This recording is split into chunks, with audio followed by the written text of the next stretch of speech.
प्रभु यीशु मसीह के जलाली और सामर्थी नाम में आज की सुबह 3 सितंबर दिन शुक्रवार को हम आप सब हिंदी अपम के श्रोताओं का हार्दिक स्वागत करते हैं और प्रभु यीशु मसीह में आशा रखते हैं कि आप सब प्रभु की सलामती में सुरक्षित होंगे।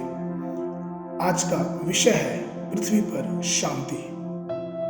लूका रचित सुसमाचार उसके दूसरे अध्याय के 14वें पद में इस प्रकार कहा गया है, आकाश में ईश्वर की महिमा और पृथ्वी पर उन मनुष्यों में जिनसे वह प्रसन्न है शांति हो।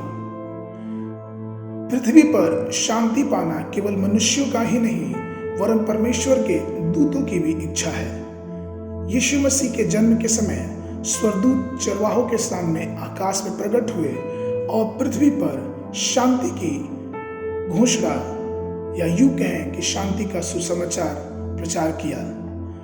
आइए आज हम पृथ्वी पर शांति के विषय में संक्षेप में कुछ ध्यान करेंगे।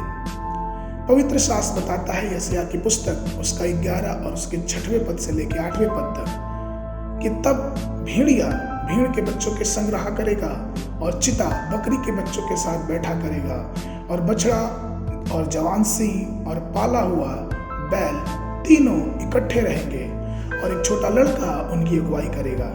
गाय और रिछनी मिलकर चरेंगी और उनके बच्चे इकट्ठे बैठेंगे और सिंह बैल के नाई भूसा खाया करेगा। दूध पीवा बच्चा कैरेत के बिल के पास खेलेगा और दूध छुड़ाया हुआ लड़का नाग के बिल में हाथ डालेगा।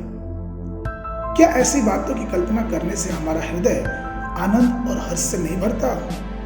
ऐसी चीजों को देखना बहुत ही आश्चर्य और आनंदमय होगा।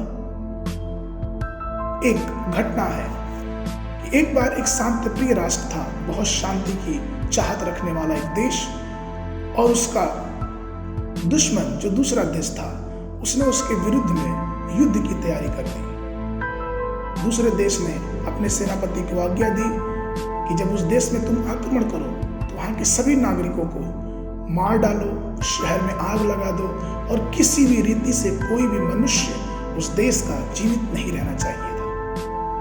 लेकिन जब सैनिक लोग उस शहर में आए तो शहर के निवासियों ने उन सब अपने दुश्मनों का या यूं कहें कि दूसरे देश के सैनिकों का गर्मजोशी से स्वागत किया।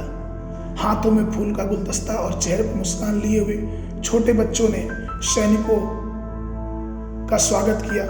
महिलाओं ने अपने घरों के ऊपर से अपने हाथ हिलाकर उनका अभिवादन किया और नगर के पुरुष कोमल मुस्कान के साथ अपना अपना काम करते चले गए। जब सैनिकों ने यह देखा तो वो अपने मिशन और अपने निर्देशों को जो उनको अपने राजा की तरफ से मिला था उसको पूरी तरह से भूल गए और वे छोटे छोटे बच्चों को अपने गोद में उठाकर उन्हें गले लगाया और उन्हें चूमने लगे।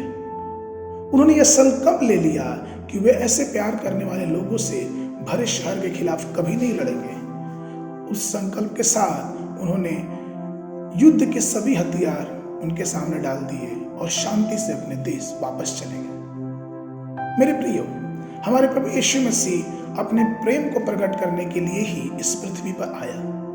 उसने अपना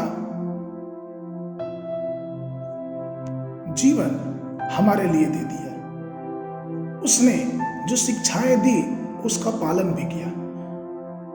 उसने अपने जीवन को हम मनुष्य के लिए दे दिया और उसने अपने शत्रुओं को अपने अलौकिक प्रेम को दिखाया और उसका प्यार इस धरती पे शांति को लेके आया है। एक बार जब हम और आप शांति के राजकुमार को अपने दिल में जगह दे देंगे तो आप और हम अपने दिल में पूर्ण शांति का अनुभव करेंगे और वो शांति की एक ऐसी लहर होगी जो हमारे परिवार से होती हुई, हमारे समाज से होती हुई, हमारे राष्ट्र से होती हुई और हमारे देश और पूरी दुनिया में उस लहर का अनुभव करने पाएंगे। परमेश्वर में मेरे प्रिय लोगों, कृपया पृथ्वी पर शांति के लिए प्रार्थना करें और शांति के राजकुमार जो कि हमारे प्रभु यीशु मसीह हैं उनको दूसरे से मिलाएं।